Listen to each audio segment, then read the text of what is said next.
Broadcasting from the business capital of the world, this is the Podcast Business News Network. And welcome back, everybody. This is for parents. We're going to help you navigate some of the challenges that we all have as parents. I never got the manual. They always talk about this manual that you should get as a parent. Yeah, there's books out there, but a lot of this stuff you don't see, and it's hard to apply it to your kids sometimes. She's created a great coaching practice, a great program that helps parents. And today we're going to focus on the resilience of your kids. We want our kids to, have a back, stand up for themselves, but not be a bully at the same time. And she is Dr. Michelle Alden. She's back with us. How are you doing today? I'm doing great. It's good to see you. You too. You too. And loving that we're talking about this. My first thought when it comes to resilience in your kids is when they're going through a challenge, many of us will turn around and say, stop crying. You got this. Come on, man up. And it just squashes the emotions. We're not talking about that, right? We're allowing them to express their emotions, but have a bit of a thicker skin. That's what I'm to tell you. Am I getting that right? Yeah. I mean, I want kids and I want to help parents to let kids have their feelings. I think that's been a big barrier that we've kind of crossed in the last, I don't know how many years, where we're all allowed to have our feelings, and feelings are not bad, even though they might feel bad. So I'm all for letting kids have their feelings. I think when we're talking about resiliency, we're talking about not allowing them or helping them to work through that discomfort is where I see a stumbling block with a lot of parents. And a lot of the kids that I work with have mental health diagnosis. And so we're very tuned into their feelings because they're showing them in big ways. But I feel like one of the goals in parenting is for our kids to be healthy and functioning, to whatever that's going to look like for our kids with their challenges and things like that. Can we look at a hypothetical situation involving a child, and you can pick the age just so we have more of a reference, and how you would suggest a parent handle it, what we should say to that child? So I had two thoughts that came to mind. One was I heard that there were some kids that today were not going to be able to go to school, like maybe teenage kids, high school kids that are maybe a little bit more aware of situations. So we're talking today, it's the day after election voting day. Well, I want to interject here, if I may, to your point. There is a private school in New York City that is allowing students to take the day off just because of the emotional heaviness of today. What about the teachers? But yes, to your point, that's a fact. Yeah. That's truth. Yeah, and I just think it feels ridiculous to me that's what we're saying is the answer. I think that kids, all of us, like, we have hard things. We can be upset, we can be sad, mad, disappointed, all of those things, but we still have to be able to function. And so I think part of building resiliency in our kids is to acknowledge that, yes, this is hard. And I do have some questions about how much we're putting on kids prior to this, that they would be so upset and so anxious that they can't go to school. But that's another topic. But in helping them deal with the disappointment of whatever it is, even if it's that they didn't get invited to somebody's party or whatever, we have to help them that, yes, that is hard and that is difficult, but we can also put this in this place and go do what we have to go do today. What would you say? How would you verbalize it in a situation similar to that? So I work with the parents to be able to say to their kids, like, to be able to sit with them in that moment. I've had some parents that had a daughter that was having a lot of emotions. She was yelling and screaming and saying that she couldn't, she needed to talk to somebody else besides her parents. And I just had them stay close by, not so close to irritate her, but close by, and just say, we're here to keep you safe. But when you're a little bit calmer, like let's talk, let's deal with that. And then finally just letting her know, like, we're here, you're okay. And so in that sense, sometimes it's just being there, just saying, like, get yourself calm, but I'm going to be right here until you're ready. And with younger kids, a lot of times it is just being close by.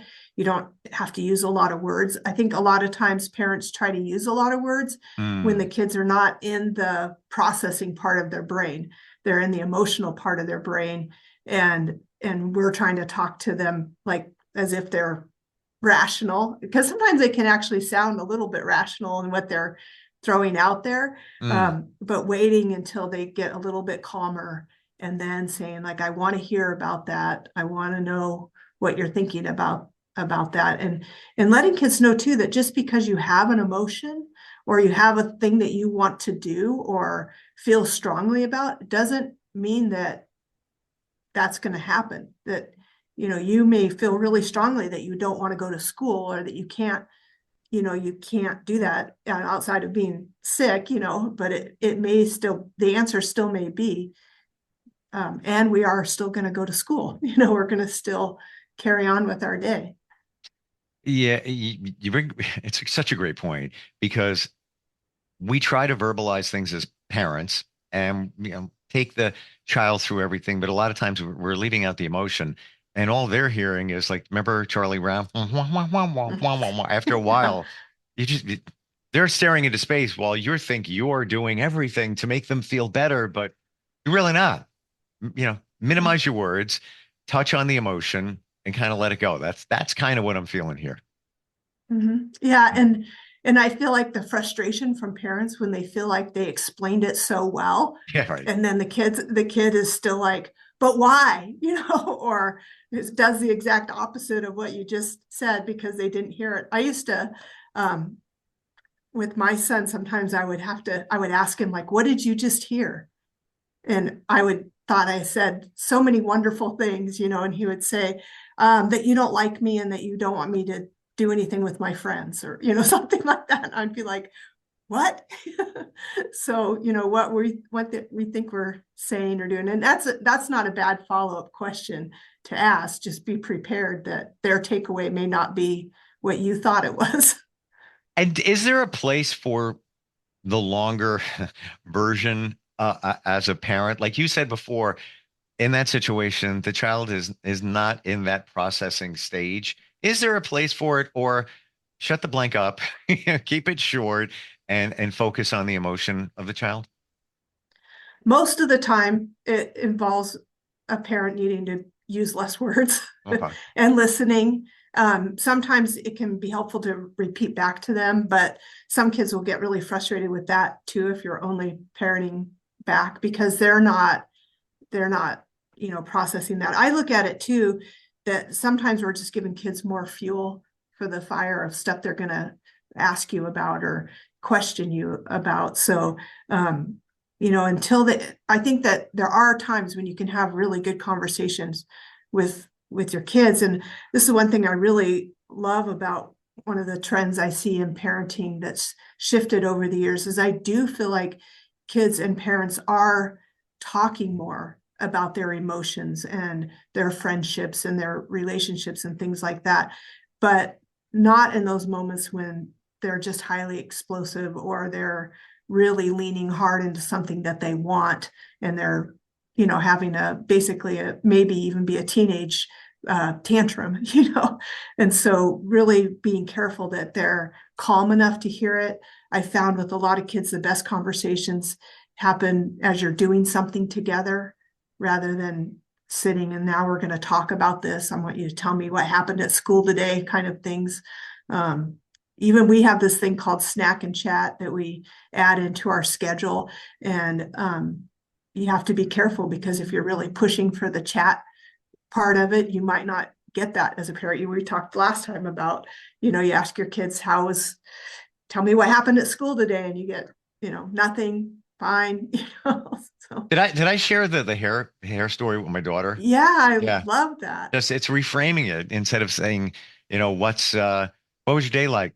Or how was school? I got the same answers like every parent gets. And then I just reframed it to what's it feel like to have the most beautiful hair of any girl on the planet? Floodgates open. I we're talking about resistance, but I also want to, with that in mind, talk about the things that you shouldn't say to your kids. For example, is it bad to say, I know how you feel? Well, I'm on the fence on that one. Maybe as a parent, as a kid, you've been through, somewhat similar situations, but you didn't. You're not exactly them. Um, those things are, that statement there, I know how you feel. Is that something that we should make sure we never say?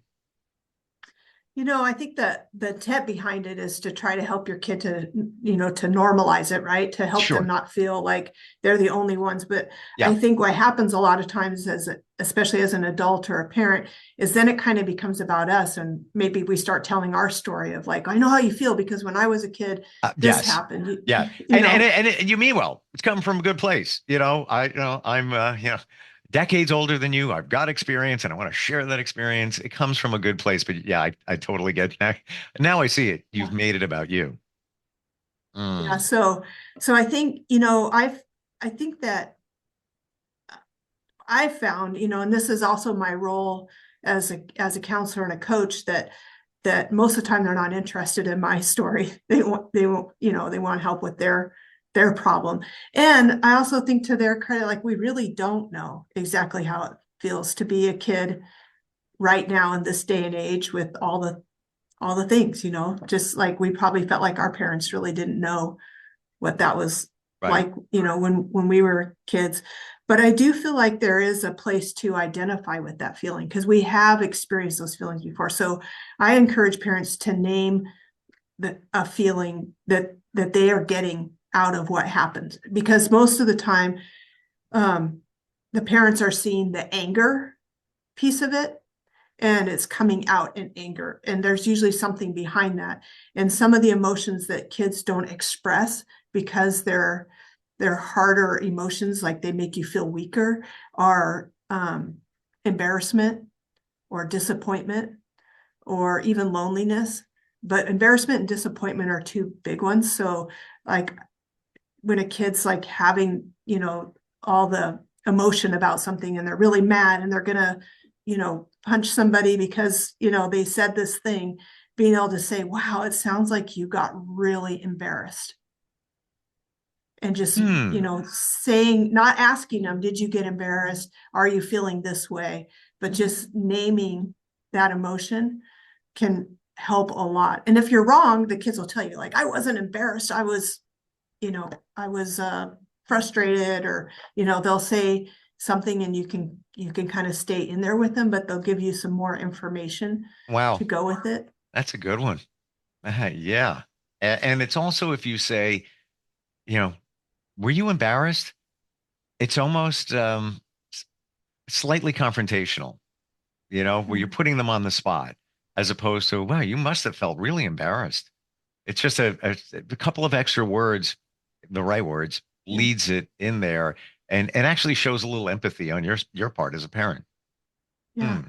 And I think too, like, I think sometimes we've been told like to stay calm. And so we're almost so calm when kids are having these big emotions that we're not even present. We're kind of like detached from it. And I found it to be really effective sometimes to come in strong and identify with this. Like, oh my gosh, that sounds so embarrassing. Like, how did you handle it? What Mm. did you do? And it kind of empowers them a little bit, like, hey, anybody would be embarrassed when this happened. So what did you do when you got embarrassed? Wow. And it I love promotes this. a better. Yeah. Yeah. And it's just you're just reframing the situation and showing some empathy and understanding. Um, Resilience. So this is a friend. I just talked with her last night. A and he is 15, and he was walking down the stairs at school. Another student tripped him. I don't know what the dynamics there. I don't think they're, rivals or anything. It was just one of those things, or the kid was being a jerk, whatever it was. But her son turned around and hit the other kid. Now, no injuries or anything like that, but schools have zero tolerance for anything. And he got suspended, and the other student got suspended too. In a situation like that, where your kid got in trouble, whether it was their fault or not, um, what would you say? How would you position that? Because discipline comes up a lot of times in parenting. Yeah, so I kind of like that both there was action on both sides. I feel like that can be a really helpful place to start as a parent, because I think we get really defensive of like, oh, my kid shouldn't have gotten in trouble. What happened to this other kid? But realizing like this was Mhm. an action and a reaction, Yeah. and they both need to be addressed. And letting the school handle that. Like, this is the school's policy, not Yeah. I think it's really important to not badmouth the school about their policies. Like, this Okay, is so how the that's a school really, handled it. really, really, I don't mean to cut you off, but we're Yeah. dissecting here. Great point where the school is the school. You can't turn around and say, "How dare they do that to you?" They should. It's not going to change anything. And that's their policy. It's a zero tolerance. But it also, I believe, is the same thing between parents who may have gotten divorced, saying something about the other parent. That's you're going in bad territory there. That's, they're Yeah. parenting one way, you're parenting another. Hopefully you're on the same page, but to throw them under the bus. Um, so yeah, and by the way, saying something about the school, you're just turning it into a negative. You're going even further deeper. So thank you for bringing that up. Yeah, well, and it really undermines the authority, right? Of whether it's the other parent or another adult or the school or the Sure. teacher. And I think that does not build resiliency, because it's like we're teaching kids like, whatever your action is, like, I'm going to defend you, and I'm going to, your action is always, um, there's always a good reason for it, and Right. it doesn't Right. help them to process that, because what happened is what happened. And I'm always willing to move on from it with kids too. It's like, okay, so yeah, that's what happens if you hit somebody at school. Right. But they trip me. It's like, yeah, but that's what happens if you hit somebody at school, Because right? because it is what it is. That's what happens when you Yeah. do it. It's like, so what can we do next time? And Hmm. what would you do differently? Or, Oh, I I love remember that. one time I was processing with a kid an incident that happened on the bus, and he was telling me, like, he wanted to tell me all about what the other kid did. And I said, well, tell me exactly where you were and what you did. And he had talked about this kid kind of, picking a fight with him. And then he I think he pushed the kid or something. But then when I said, so what would you do differently next time if this same thing happened? If this kid, because we can't change him, we don't know what he's going to do. If the same thing happened, what would you do? The kid said, I would have hit him sooner. Uh, oops. And I was like, okay, well, that's an answer, but where would that have gotten you? And what can Right. so don't be afraid of those answers. It's just sometimes they can kind of make you laugh, like, Hmm. yeah, Yeah. because it is just our impulse, right? You brought back a memory very briefly here. My son, eighth grade, friends in the lunchroom. He's got a friend, and the friend was saying, "Bet you can't hit me from there." And my son's like, "I bet I can, but you can't." And my son just went, hit him. Teacher saw it. Son got taken down to the principal's office, and there was a short suspension because of that. Because that's what happens. Zero tolerance. You hit another kid, whether you're joking about it, whether you're serious, that's the way it goes. Yeah. So to your point, can't question the authority. Yeah, yeah. And I think it's important in building strong kids, like, to know that there's rules, right? Like, Yeah. there's rules in society, there's rules in our social norms, things like that. And no matter what your diagnosis is or your issue is, it doesn't mean that you're always going to get a free pass or that you should get a free pass from what helps our society to function better. Yeah. And I think that's important. Yeah. Especially with resilience. And again, it goes back to the, enabling your child where every kid gets a trophy. No, it shouldn't be that way. The ones that deserve it, that, did something should. It's not like all of them. Any other thoughts on resilience, Michelle? Yeah, I think just what that last thing that you said, I was thinking about that and building resilience, like when kids play sports or they do an activity, or they, whenever they're learning something new, they're going to hit these challenges where it's hard, whether it's because they're having to do laps and run and get in shape, or they're not on a winning team, or, whatever that is. Like, we help build resiliency by not just allowing them to like quit because it's hard, or, I work with some kids where it's like, we talk about whether they need to not be in that activity because it may not be doing much help, but I'm just talking about, our mindset of like, if this gets too hard for my child, they shouldn't have to do it.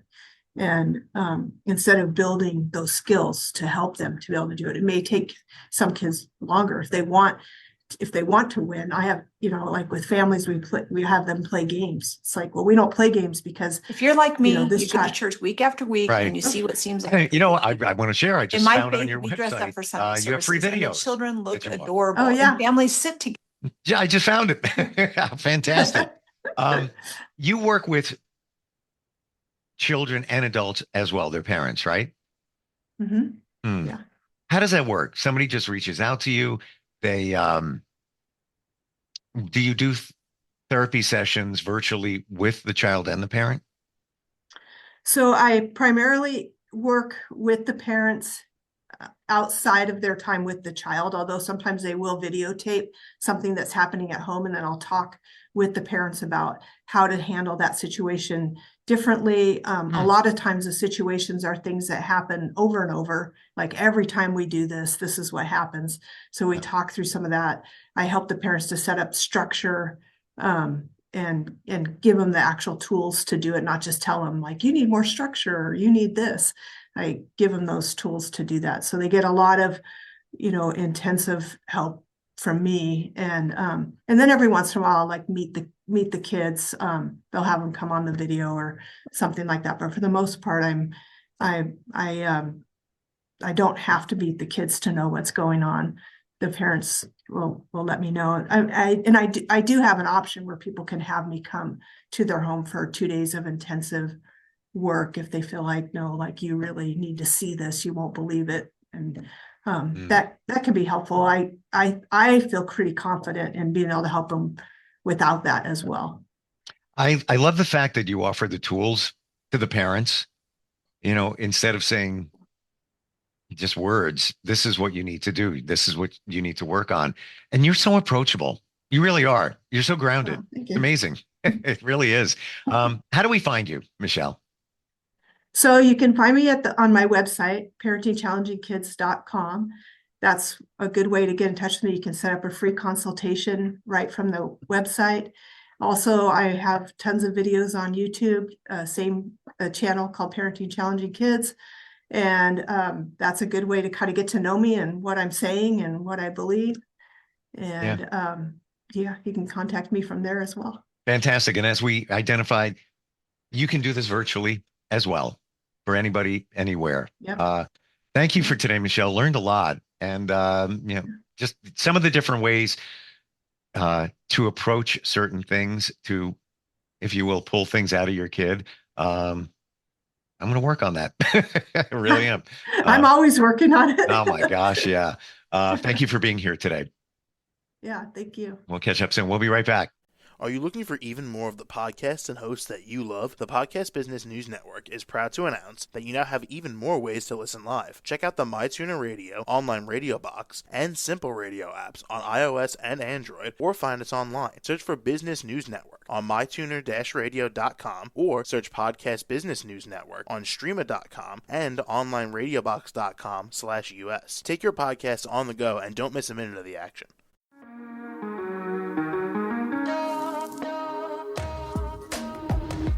Broadcasting from the business capital of the world, this is the Podcast Business News Network. For nearly 2,000 severely injured veterans, everyday life has become filled with barriers. Day-to-day simple tasks can become pretty daunting. I have to carry my chair up 2 flights of steps or have somebody do it for me. What scares me the most is just the falling. When I'm struggling with my house, I think, to have that one great barrier just knocked down, it's crucial. Home for Our Troops is a wonderful nonprofit that builds a mortgage-free, fully adaptive, handicap-accessible house. And there's no catch. It'll be our very first home that we've ever owned. This is a game changer. This is where your life begins again. We need you to join us in completing this important mission. Please visit hfotusa.org and help build homes and rebuild lives. Because of you, everything's going to be okay.